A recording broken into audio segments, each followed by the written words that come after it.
This is Earthfiles, the award-winning news site with the latest updates in science, environment, and real X-Files. Podcasting in-depth reports beyond the 6 o'clock news by Emmy Award-winning journalist Linda Moulton Howe. In January 2007, I put out an appeal at my news website, Earthfiles.com, and in radio broadcasts for viewers and listeners who have had first-hand interactions with non-human entities to contact me at my email address, earthfiles@earthfiles.com.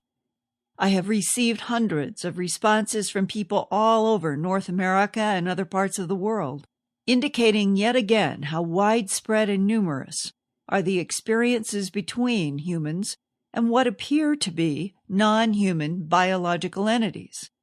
One of the emails caught my attention because the date of the man's most recent interaction was the second week of January 2007. What he saw was a seemingly solid biological gray entity wearing a monk's robe-type garment, floating above ground about 20 feet away. Others in the human abduction syndrome over the decades have also described seeing gray entities floating or moving in the air above ground. But this time, the location is a major defense contractor that builds armored vehicles for military application, and the eyewitness is a 27-year-old machinist who helps build those military vehicles. Further, the machinist had specifically asked to work on the all-night shift in order to get away from gray entities that have intruded into his Louisiana bedroom and have given him night terrors. His wife has tried to cope with his night traumas and was relieved when he decided to work evening shifts. That's why the machinist is haunted by the January 2007 event. He thinks it is a clear message from the gray entities who have been in his life since he was 3 years old growing up in New Orleans. That message is, the gray non-humans will be in his life as long as the grays want to, whether the machinist is home in bed at night or working for a defense contractor who has strict post-9/11 security. Here now is the machinist's description of one of his most dramatic abduction memories and what happened in the second week of January 2007. When I was young, my mother remembers me talking about people coming, what I would say, come and visit me at night. And she pretty much passed it off as, a child's got issues or, just seeing imaginary things or whatever. And it really started out a few years later.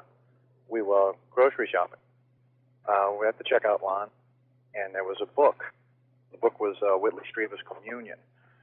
I got real frantic when we were in line. I literally caused a scene in a store, and that's when my mother knew what the problem was. My mother and my grandfather, who is deceased now, both experienced this from, their early years. So that she knew right off the bat what I was going through. She wound up purchasing a book and kind of piqued my curiosity after that on what I was going through, but I was still feeling a lot of fear after that. Most of the abduction cases that I can recall, I don't know what their agenda is, and I don't, know what happens to me after a certain point. I usually get a buzzing in my left ear. It sounds like a real faint forklift beep, just a slight beep, beep, beep, and it's in my left ear. I'll hear this.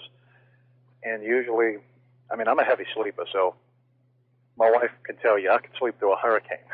Mm-hmm. So if I wake up in the middle of the night, usually something's catching me like that, or that's how she knows I'm usually seeing something. I'll wake up, and usually I'll see a being or see a silhouette, and then that's all I remember. This went on all through my teenage years, and after me and my wife purchased our house after we got married, I lived in St. Bernard Parish my whole life. Mm-hmm. And we moved to a little suburb called Miro. I just had a knee surgery. I wound up blowing my knee out, tore my ACL, so I wasn't able to walk. And I had to sleep on a sofa because I needed somewhere to stabilize my leg while I slept. And this is an abduction case that I do recall because it involved my mother. What happened was I woke up, I heard the beeping, and then I had a being sort of leaning over the back of the sofa looking dead at me, and then I passed out. And the next thing I wound up remembering was I was standing. It was more than just me. It was like, geez, it must have been 8 or 10 people. And it was almost like walking in a desert. There was like endless sand. I mean, as crazy as it sounds, but it was like endless sand. And my mother was there. And, you know, I look back at it now and I found that's odd because I couldn't walk. I just got out of surgery. And then that was it. I remember seeing these beings there, so about 4 beings. They were about 4 feet tall. Your typical gray you see on, you know, television, large black eyes, real pale skin. And that was the only thing I remembered. But the reason I knew this happened was when I woke up, I had sand on my feet. And I had sand on the sofa. My mother didn't recall this happening, but she woke up with sand on her feet also, and sand in her bed. And she lived 7 miles away from me. So I called her up that morning. I was, you know, panicking about it. I was like, Mom, did you see that last night? She's like, see what? It's like, and I told her the story, and she said, that's odd. I woke up with sand in my bed. So that's my only abduction case that I actually somewhat remember anything. Everything else, I mean, even to this day, when I hear something in the middle of the night, I'll wake up and I'll see something, and then I pass out. It's just because of fear of something they do, but I pass out.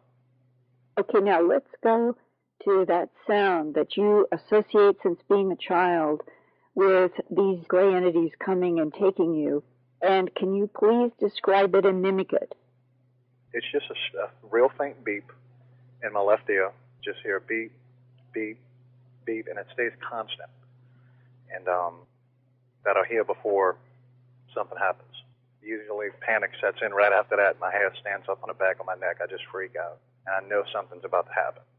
And you don't hear that beeping sound any other time except in association with the grays coming, appearing, and taking you somewhere? That's the only time I hear it. It's weird because it's not like it's going directly in my ear, like somebody talking in your ear. It seems like it's just in there.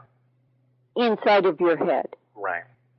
Could you please come up to this event that occurred while you were at work in the second week of January 2007 and describe in as much detail what you remember? Well, at the place I'm employed, we're not allowed to smoke inside the building. So you go outside, have a cigarette, you usually come back in and finish your work. It's about 9:30 at night. Step out, have a cigarette. A couple of minutes after I got out there, I started to get that beeping sensation in my ear again. And the first thing I'm thinking is, all right, well, we have forklifts around here, so I'm probably hearing a forklift, and I just push it off. Well, right after that, I just had this overwhelming fear come over me.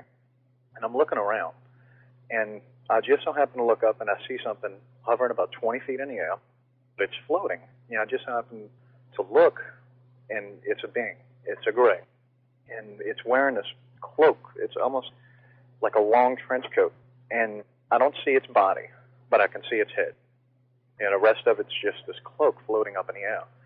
And, you know, I start to panic now because I don't know what to do. You know, I'm freaking out because I've never, you know, not in a type of facility like I work in. These people are prepared for a terrorist attack. You know, we have armored guards that patrol the facility. So the only reason I work the shift that I work is I'm scared to sleep at night because of these things.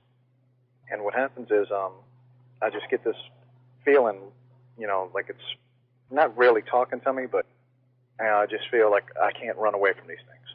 You know, it's the first thing that comes over me. I can't run. I can't hide. Just as soon as that happened, it floated up and disappeared. How high is this being above you? Roughly 20 to 25 feet. And about how big? I'd say about 4 to 4.5 feet tall. And the garment that it's wearing, you said a trench coat, but earlier you said a hooded cloak? Right. It's kind of hooked like a trench coat. I have a trench coat. That's why I'm using that as an example. It seemed like a cloak. Like, what's the best way I can describe it? Like a monk robe. So more like a monk's robe with a head than a trench coat? Right. Now, what about the color? The garment it was wearing, It looked black. And the black compared to this gray entity's skin, how would you compare the gray entity's skin to a color I might know? It would be like a bluish gray, like a real pale, looks like something that just has no pigment at all. And yet has a blue cast to it? Right. Now, go to the face that you can see in this monk's robe cloak and describe as much as you can remember of the face. Its head was clearly bigger than the rest of it. The head is just huge. It has large black eyes, almond-shaped eyes, kind of slanted. I didn't see a nose on it. And it had, I'd say, a slit for a mouth. Just typical of the things I've been seeing my whole life. Just a real large head with large black eyes, larger than a human's eyes, way larger than a human's eyes. And it's above you, floating in the air. Can you see through it like it was a hologram? No, it's solid. Very solid. So as far as you're concerned, this is an organic, solid being. Yes. But it just happens to be able to float. I can't understand that either, Linda. Really don't. That's what freaked me out. Yeah. Let's go to this possible telepathic communication. You've been smoking a cigarette and you become aware of this gray being that has haunted you your whole life, 20 feet above you, floating in the air. And then what happens inside of your head to the best of your ability to describe? The only thing I feel is I just cannot run away. And it just seems like that's put in me. Like I can't hide from it. It wasn't like a voice or anything like that. It's just the one thing that just keeps going on in my head is that I can't hide from these things. Mm-hmm. Now, this is part of the almost lesson. You have been going on a night shift in order to escape abductions at night, and you're at work at night having a cigarette break, and one of the grays appears above you as if to say, it doesn't matter when you work. It doesn't matter when you sleep. We can come whenever we want to. Right. And I haven't slept well since, to be honest with you. And in your lifetime, you're how old right now? I'm 27. In your 27 years, with memories going back to age 3 or 4, if you were going to sum up any kind of residue feeling about what they want, why they're here, why they're in your life, what would that be? To be honest with you, Linda, I really don't know. I don't know. I don't know what their agenda is. I don't know why they visit me or why they visited my mother or even my grandfather. I really don't know. I don't have an answer to that. And what is the bloodline in terms of countries going back to your grandfather and grandmother? Where were they born and raised? The Canary Islands. Canary Islands off the west coast of Africa. Correct. Your grandfather, grandmother, did they have stories? My grandfather, he was a man of few words, to put it lightly. One of the stories that I've always heard, they used to have people telling stories of this red fireball that would chase the fishermen. I've heard these stories since I was young. And my grandfather, the only thing I've ever heard from my mother was that my grandfather ran one night saying he was being chased by a fireball. And he passed out. And then a few hours later, he made it home. That's the only story I've ever heard from my grandfather. My mother, she had similar situations. Even in our house, growing up, she's pretty much seen the same things that I've seen. What is your mother's sort of summary reaction about these gray beings? She's not scared of them at all. She's openly talked to me about it ever since my incident when I was young. When I saw the cover of the Book of Communion, she's openly talked to me about it. She hasn't gone out of her way to investigate, but she's openly spoke to me about it. Whereas like my wife, my wife knows what goes on, but she's very uncomfortable speaking about it.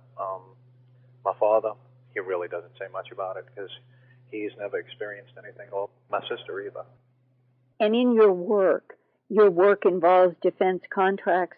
Have you ever been debriefed or warned about anything of a UFO nature? Oh, no, not at all. Not at all.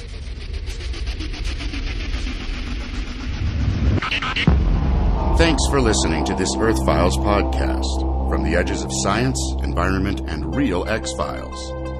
Go to www.earthfiles.com to see more than 1,000 Earthfiles reports with photographs, drawings, and documents. And visit Earthfiles every day, every week, for new reports and new podcasts.